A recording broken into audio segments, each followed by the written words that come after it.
Jaya Radha Madhava Kunja Bihari Jaya Radha Madhava Kunja Bihari Jaya Radha Madhava Kunja Bihari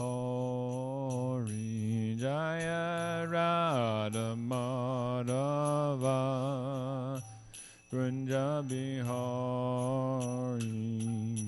Gopi Jana Vallabha Girivardhari Jaya Gopi Jana Vallabha Girivardhari Jaya Gopi Jana Vallabha Girivardhari Jaya Gopi Jana Vallabha Girivardhari Yasodhanandana Raja Jana Ranjana Nandana Braja Jana Ranjana Yasodhanandana Braja Jana Ranjana Nandana Braja Jana Ranjana Yamuna Tira Vanachari Yamuna Tira Vanachari Yamuna Tira Vanachari Yamuna Tira Vana Jaya Radha Madhava Kunja Bihari Jaya Radha Madhava Kunja Bihari Gopi Jana Vallabha Girivardhari Jaya Gopi Jana Vallabha Girivardhari Jaya Gopi Jana Vallabha Girivardhari Jaya Gopi Jana Vallabha Girivardhari Yasodhanandana Braja Jana Ranjana Yasodhanandana Braja Jana Ranjana Yasodhanandana Braja Jana Ranjana Yasodhanandana Jana Yamuna Tira Vanachari Yamuna Tira Vanachari Yamuna Tira Vanachari Yamuna Tira Vanachari Jaya Radha Madhava Kunja Bihari Jaya Radha Madhava Kunja Bihari Jaya Radha Madhava Kunja Bihari Jaya Radha Madhava Kunja Bihari Jaya Prabhupada Jaya Prabhupada Prabhupada Srila Prabhupada Jaya Prabhupada Jaya Prabhupada Jaya Prabhupada Srila Prabhupada Prabhupada Prabhupada Prabhupada Jaya Jaya Prabhupada Jaya Jaya Prabhupada Prabhupada Prabhupada Jaya Jaya Prabhupada Jai Om Vishnupad Paramahansa Pavrikacharya Satara Sada Shishimada Divine Grace A.C. Bhaktivedanta Swami Srila Prabhupada Ki Jai. ISKCON Founder Acharya Srila Prabhupada Ki Jai. Anantakoti Vaishnavinda Ki Jai. Namacharya Srila Haridas Thakur Ki Jai.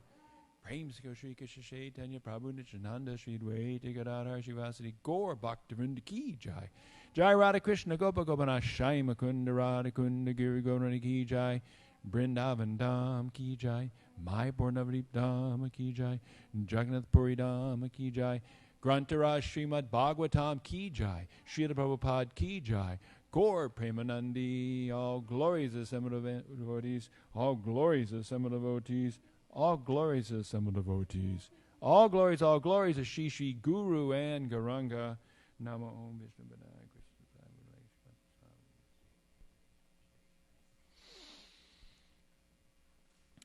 Om Namo Bhagavate Vasudevaya. Om Namo Bhagavate Vasudevaya. Om Namo Bhagavate Vasudevaya. Om Namo Bhagavate Vasudevaya. Om Namo Bhagavate Vasudevaya. Om Namo Bhagavate Vasudevaya. Reading from Srimad Bhagavatam, Canto 10, Chapter 20, Verse 12. This is the description of the rainy season and autumn.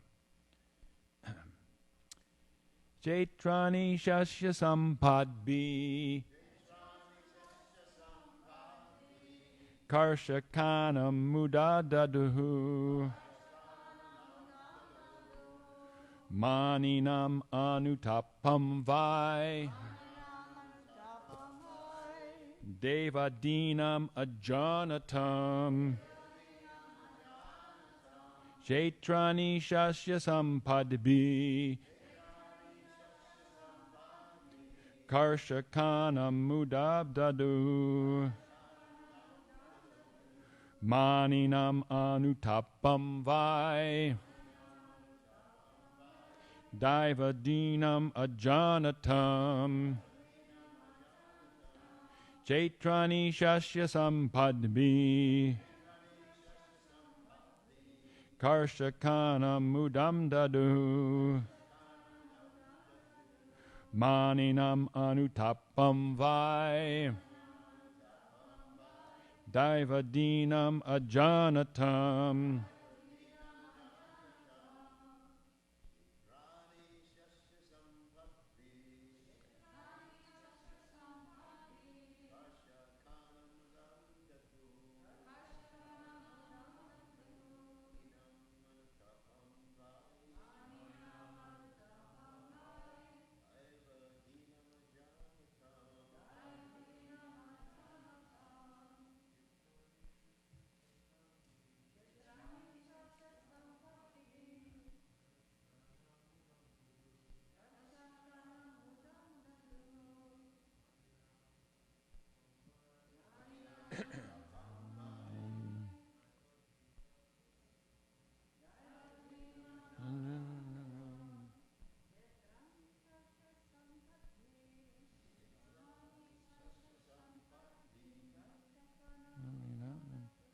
Karshakana Mudam Dadu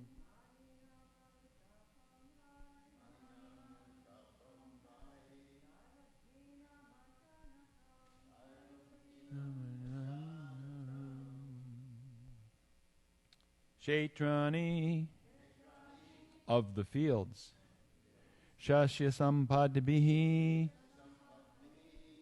with their wealth of grains, Karshakanam to the farmers, Mudam joy, Dadahu gave, Maninam to others who are falsely proud, Anutapam remorse, Vai indeed, Daiva Adinam the control of destiny, Ajanatam not understanding. Translation and purport by the disciples of Srila Prabhupada. With their wealth of grains, the fields gave joy to the farmers. But those fields created remorse in the hearts of those who were too proud to engage in farming and who failed to understand how everything is under the control of the Supreme. Please repeat. With their wealth of grains, the fields gave joy to the farmers. But those fields created remorse in the hearts of those who were too proud to engage in farming and who failed to understand how everything is under the control of the Supreme. Purport. It is common for people living in large cities to become miserable and disgusted when there is ample rainfall. They do not understand or have forgotten that the rain is nourishing the crops they will eat. Although they certainly enjoy eating, they do not appreciate that with the rain the Supreme Lord is feeding not only human beings but also plants, animals, and the earth itself. Modern, sophisticated people often look down their noses at those engaged in agricultural work. In fact, in American slang, a simple, unintelligent person is sometimes called a farmer. There are also government agents that restrain agricultural production because certain capitalists fear the effect on market prices. Because of various artificial and manipulative practices in modern governments, we find widespread food shortages throughout the world, even in the United States among the poverty-stricken. And at the same time, we find the governments paying farmers not to plant crops. Sometimes these governments throw huge amounts of food into the ocean. Thus, the administration of the arrogant and ignorant, those who are too proud to obey the laws of God or too ignorant to recognize them, will always cause frustration among the people, whereas a God-conscious government will provide abundance and happiness for all.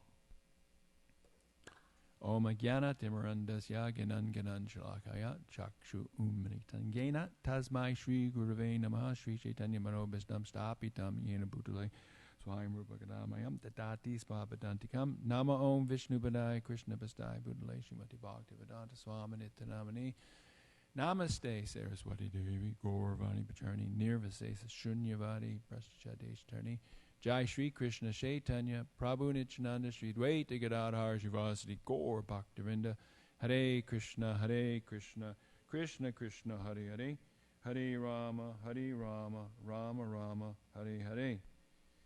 We can also look at the commentaries by Vishwanath Chakravarti Thakur and Sanatana Goswami. First, Vishwanath Chakravarti Thakur, who has a way with words. Very few words and very big impact. Vishwanath Chakravarti Thakur writes, "The proud man says, farming is a low job which I cannot do. But when the fields yield their wealth in crops, he regrets, if I had done some farming, I would get the wealth during the rainy season. In this way, the fields give joy to the farmer and pain to the lazy man. Because such a person does not understand that his suffering is under the law of karma. Similarly, seeing the man on Nivritti Marg attain salvation, the man performing Pravritti Marg laments. This example is not attractive to the devotee." So Nivritti Marg, of course, is the spiritual path, and Pravritti Marg is the path of trying to get immediate gain through sense gratification. So sometimes these persons on the Pravritti path, when they see it ain't working so well, they look at the people on the Nivritti path, they become envious. Prabhupada would sometimes say, "Oh, they're envious of us. We don't work, but we have so many things." And now to read from Sanatana Goswami's just part of it, because it's very similar to Vishwanath Chakravarti Thakur's, but the second part is interesting. People, after traveling around, think they are conquerors of the world, and they get wealth of grains from the field, but then experience suffering when there is opposition to their position as conquerors. Why? They are ignorant that their conquest and wealth of grains depends on the Lord. Just as grains give joy to the wise, they give sorrow to the people who think they are wise, and to the fools, since they perform sinful acts. Or just as those ignorant of the Lord's control get suffering, and those who respect the Lord's control get joy, so the farmer gets joy. When I was a kid, I played a lot of golf. And and I remember many a time we would joke, "It's a great day to golf. I'm glad I'm not a farmer." Because all we wanted is to have sunny weather so we could go out and hit the ball around the course, which is a game that Prabhupada lamented, that why would people waste their time? Or as Mark Twain said, golf is a perfectly good way to ruin a good walk. In other words, we were wasting our time thinking that we were having fun, and we were oblivious to the fact that the real wealth isn't the fact that the sun shines on those engaged in frivolous pursuits, but that it rains upon those who need the rain in order to feed everybody. And this profession as a farmer is a noble profession, as we will read shortly in Prabhupada's Light of the Bhagavad. He speaks about this. But we live in a world in which we've created artificial needs and artificial pleasures and an artificial life. Interestingly enough, this is all taken as advancement of society. When I was in the university, in college, I had I took economics. It was one of I thought it was interesting. It's called the science of scarcity. In other words, how you take things that aren't enough of them and allot them to people in order to provide for people's needs. But there's never enough. That's the idea. So I remember the professor in one of the classes saying, how much we've advanced. That when the United States was founded, 90% of the people were farmers. And the word they would use was subsistence farming. That means they grew food for themselves. But now we've advanced so much that only 4% of the population is farmers. And they can feed all the rest of us who can go around driving our cars, going to factories, working in offices, and doing all sorts of detached, meaningless work. And they neglect to say that those 4% of our farmers are also basically factory workers, because it's all turned into giant factory farming, and it is completely detached from the reality of what we hear. Prabhupada will talk about in his commentary, the noble pursuit of farming, which is close to the earth, doing what is natural, and is indeed something that Krishna himself did. So let's read Prabhupada's Light of the Bhagavad. The translation: a picturesque scene of green paddy fields enlivens the heart of the poor agriculturalists, but it brings gloom to the face of the capitalist who lives by exploiting the poor farmers. Now, Prabhupada wrote this very early, back in the 1960s, early at a time before he'd even come to America, before he had more experience of what was going on in a big industrialized country. But we see how the pure devotee, in his commentary here, sees things clearly because Krishna gives him the light. And what he speaks here is absolutely true. And we can actually see how wonderful his words are, and how, in this first paragraph, he also brings Krishna right into this. Prabhupada writes, with good grains, the farmer's business in agriculture flourishes. Agriculture is the noblest profession. It makes society happy, wealthy, healthy, honest, and spiritually advanced for a better life after death. This is what Prabhupada would call the purpose of society. It's the purpose of human life. It's not just simply to consume, and then drop dead, which is pretty much what everybody does. Just keep working at it until you die. There's nothing else. The Vaishya community, or the mercantile class of men, take this profession. In Bhagavad Gita, the Vaishyas are described as the natural agriculturists, the protector of cows, and the general traders. When Lord Sri Krishna incarnated himself at Vrindavan, he took pleasure in becoming a beloved son of such a Vaishya family. Nanda Maharaj was a big protector of cows, and Lord Sri Krishna, as the most beloved son of Nanda Maharaj, used to tend his father's animals in the neighboring forest. How sweet. By his personal example, Lord Krishna wanted to teach us the value of protecting cows. Nanda Maharaj is said to have possessed 900,000 cows.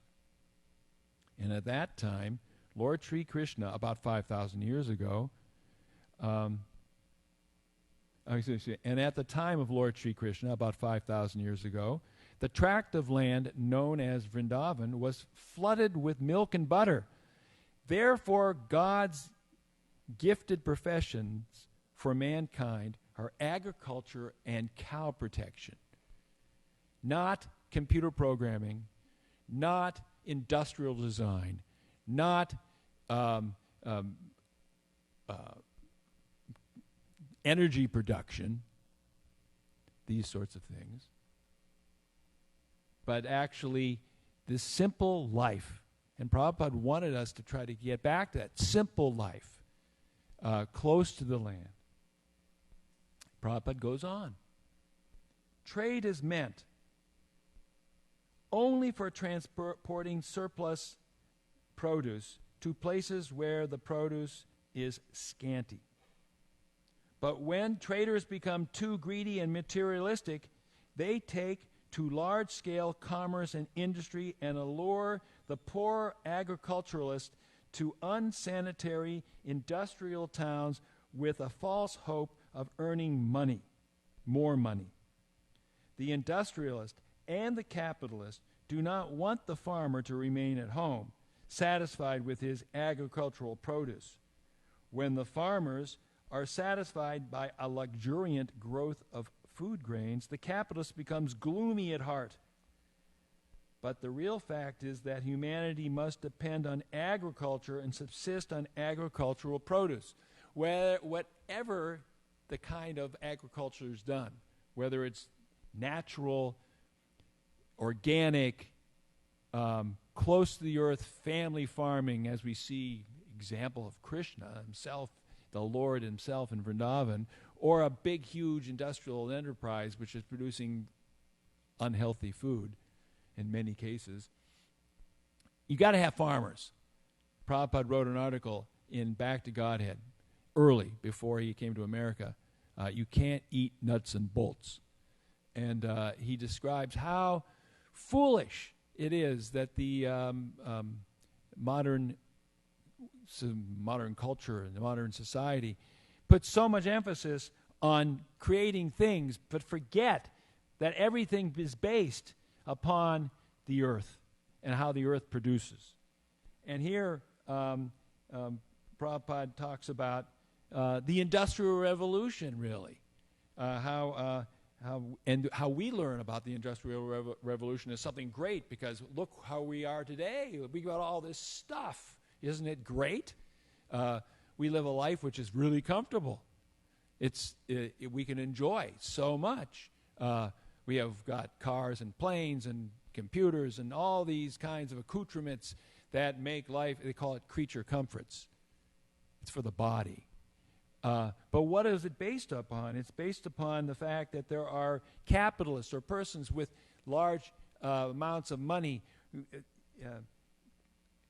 coaxing people off the farms to work hard in their factories. And, of course, we see what happened. Big cities probably call them unsanitary industrial towns, because he could see that in India. And we also saw that in America. When my parents grew up in Pittsburgh. Pittsburgh now is clean because it's all computers. All the steel mills have closed down. But my father used to describe how it was pitch black in the middle of the day because it was so dirty. And they wondered why people would get sick.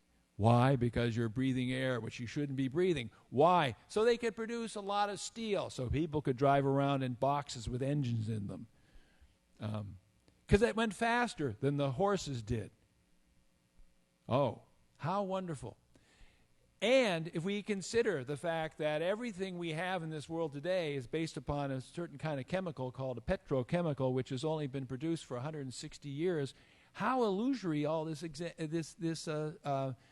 advancement is.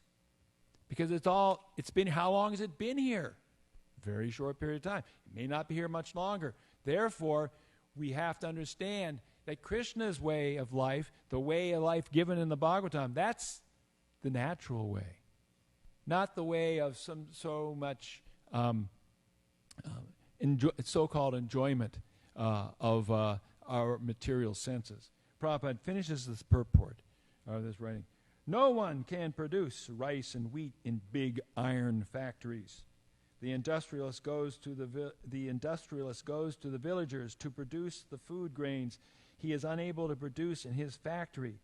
The poor agriculturalist takes advances from the capitalist and sells his produce at a lower price. Hence, when food grains are produced abundantly, the farmers become financially stronger, and thus the capitalist becomes morose at being unable to exploit them. And in fact, the farmers are exploited because because of the way the system works. They're forced to take big loans out and buy seeds from big companies that produce these kind of, they call them Franken seeds because they're like, they're genetically modified. So this is a problem. But we don't want to even think about these problems. Because these sorts of problems, we have to understand, are caused by forgetting God. And therefore, the answer is to remember God. And the answers are in Prabhupada's books and in the words of the Acharyas. And when I was reading these commentaries, it brought me back to a verse that Rudrani and I were studying the other day in our Zoom, our Friday night Zoom group. And it's part of Prabhupada's purport to the third verse of the 10th chapter of the Bhagavad Gita. And I won't even read the verse. I'm just going to read the section of the purport because it is so pertinent to what we're talking about today. The conception that there are things auspicious and inauspicious in the material world is more or less a mental concoction because there is nothing auspicious in the material world. Why? Everything is inauspicious because the very material nature is inauspicious. We simply imagine it to be auspicious. What is real auspiciousness? Real auspiciousness depends on activities in Krishna consciousness, in full devotion and service. Therefore, if we want all our activities to be auspicious, then we should work under the directions of the Supreme Lord. So if we have a world where people are working without being connected to Krishna, based upon enjoying their senses, everything has to be inauspicious, even if it looks a little auspicious. It was really auspicious, I bought a nice car. It was really auspicious, my house is wonderful. It's really auspicious, this food tastes great today because I bought it at the organic, whatever. It's really auspicious, fill in the blank. But it's not auspicious because in the end, everything is temporary. It's just simply a certain way of making the cold, hard facts of birth, death, old age, and disease, and then the miseries, hunger, lust, anger, greed, illusion, a little more palatable. It's not possible to make it more palatable. And if we think it is, think about this. Even if we make it a little more palatable, it'll still come back and make us unhappy. An example comes to mind. The coldest winter of my life I ever spent was in Vrindavan. I was teaching Gurukula in 1985-86. I was there for the whole school year. And when January comes in, the dewy season in Vrindavan is a tough one. There's no heat. There's no hot water. It's always pretty cold. I mean, even in the day, it's not very warm. So I was freezing all the time. I mean, really cold. And all the boys were freezing, too. We were all miserable. Every one of us from the USA, from Great Britain, Germany. But the boys from Nepal, they were happy. The boys from Peru, they were okay. The boys from India, because they didn't have much to begin with, and they were used to living simple lives. But we who had all the comforts back home, we were miserable. So what good were our comforts? We suffered like anything. So we could say, oh, we had less suffering while we had the hot water and the nice house in America. We just delayed our suffering so we could get a little extra dose in the Dom. You can't avoid it. It's always there. Suffering is guaranteed in this material world. So the solution is, well, we can look at many solutions. I'm thinking of one. Bhoktaram yagnatapasam sarvaloka maheshwaram suridam sarvabhutanam gyatvam mam shantam richati. 29th verse of the 5th chapter of Bhagavad Gita. Bhoktaram yagnatapasam. Do everything for Krishna. He's the object of our sacrifice. Do everything for Krishna.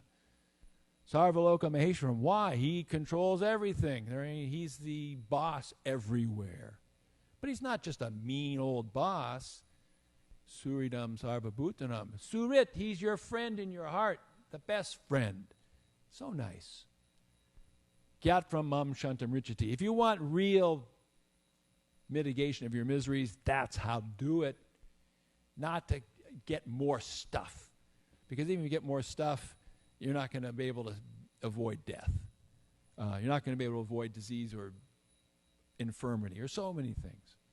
So how to do that? How to actually get that connection? Well, Prabhupada, he knew that this Krishna consciousness movement is sort of like David and Goliath. You know, the story in the Bible. Goliath was this, he's so many cubits. He basically is like 12 feet tall. And he was a Philistine. He was just like laying waste to the Jewish armies. Because the Jews weren't very much of a warrior people. They were pretty simple. And they had no hope of beating this guy. So this little kid says, and he gets a slingshot out. And it's not the kind of slingshot with a rubber band. It's like a thing you whip around like this and you got a rock in it. And he just flings it. Somehow or other, he hits him in the right place and kills him. Our slingshot is Hare Krishna, Krishna Krishna, Hare Hare, Hare Ram, Ram Ram, Hare Hare. And that's what Prabhupada did. He threw a slingshot. He stood under a tree. And he's in Goliath, New York City, Goliath City, And what did he do? Chants. And the sling goes round and round and round and bang! Boom. And this is described actually in a section here. I'm going to read just parts of it, of his experience in San Francisco, 1967, which was called the Summer of Love. Everyone went to San Francisco wearing flowers in their hair. There's a song, but I won't get into that. Anybody who's as old as me probably remembers that song. Prabhupada's right there in the middle of it. Now, don't think that 1960s were a great time. They were pretty similar to now. War, pestilence, and riots, and oh my God, it was a mess. And so therefore, a lot of hippies, they were just running away to go to San Francisco. So Prabhupada took advantage of that. Krishna sent him there. And so this is a description of one sunny day in the park, Golden Gate Park, on a place called Hippie Hill. The devotees were already out chanting, and then Prabhupada went to join them. On Sundays in the meadow beneath Hippie Hill was always, on Sundays, the meadow beneath Hippie Hill was always an open show, and today the kirtan was the featured attraction. Prabhupada joined the kirtan. Walking up suddenly to the surprise and the delight of the devotees, he sat down and began playing the mridanga and leading with the singing in a loud voice. Prabhupada was the center of attraction. Even his age and dress made him prominent, whereas the others in the park were mostly young people dressed in denims and various hippie costumes.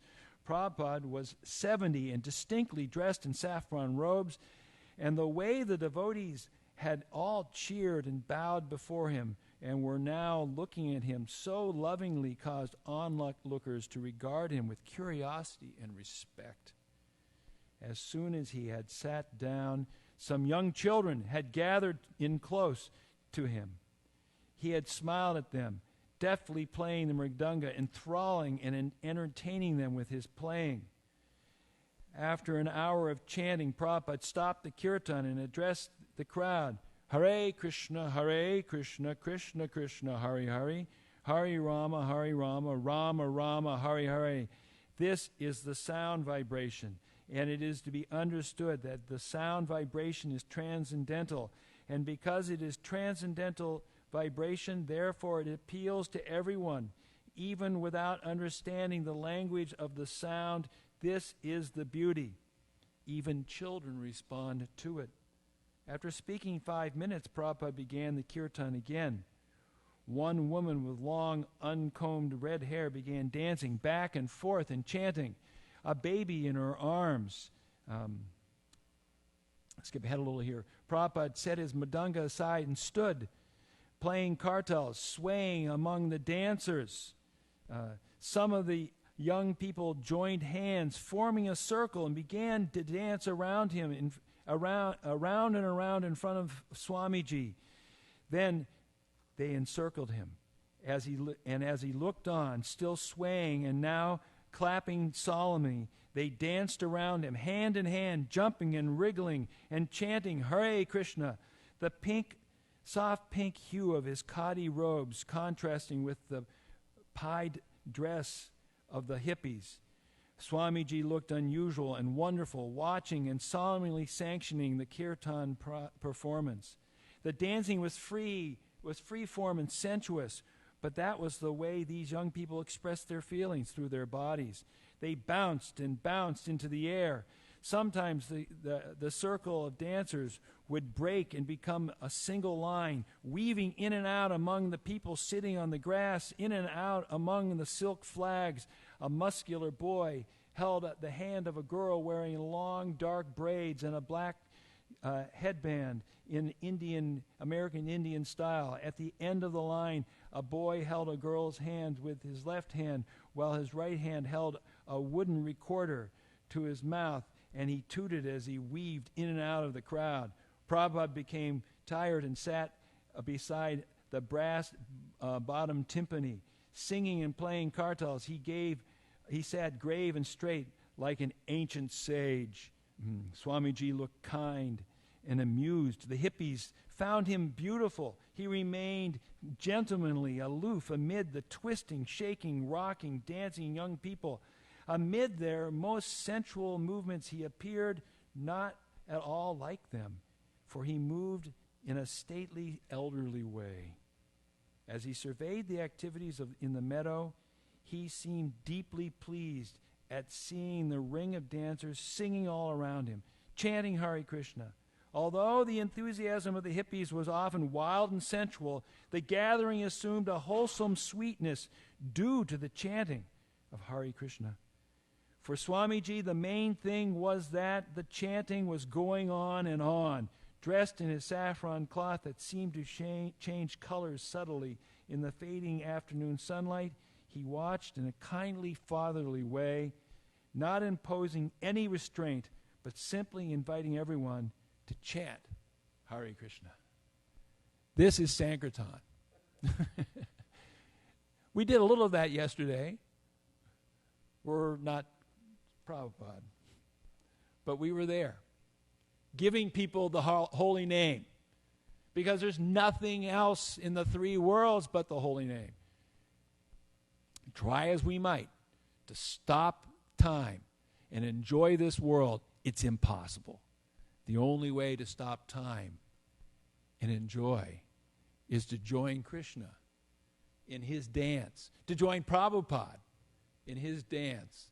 And that's by chanting the holy name congregationally and helping each other. Here we are in this room. There's not many of us, but we can go out and give Krishna consciousness, give a book, give prasad, chant the holy name, be seen. To that end, we had such a good time yesterday that Adityanarayan Prabhu said to me, let's do it Monday. I said, yeah, that sounds great. So we'll be at Bond Park at 5 p.m. Monday, Labor Day. And we'll be just chanting. We're sitting on the grass. We're not jumping around much, many of us. We're not so jumpers anymore. But it was wonderful. And it is wonderful. This is a wonderful movement. And Prabhupada's movement is ever expansive because it's based upon the energy of the Supreme Personality of Godhead, which is endless and blissful. So please join us on Monday if you can for a nice kirtan, Harimatnam Sankirtan, in a park, Bond Park, in Cary. So I'll stop there. Might be a minute or two or three or something. Questions or comments or thoughts about chanting Hare Krishna.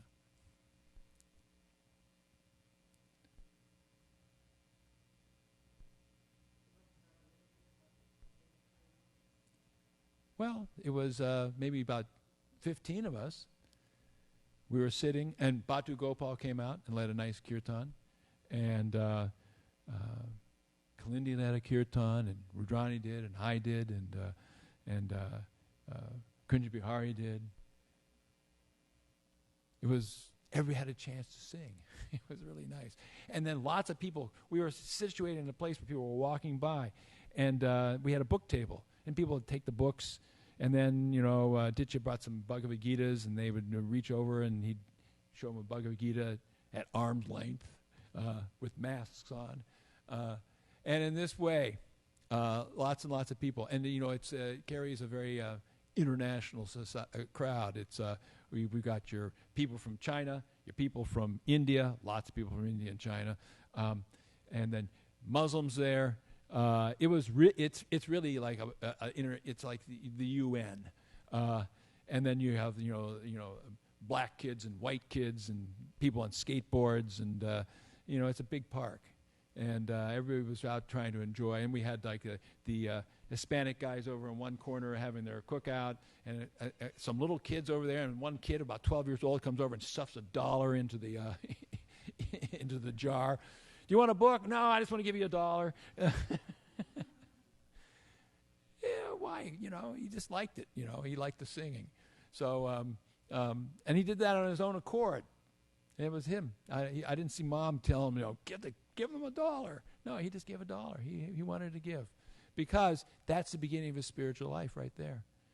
This is the virus that has no cure. It's called Krishna consciousness. Hare Krishna.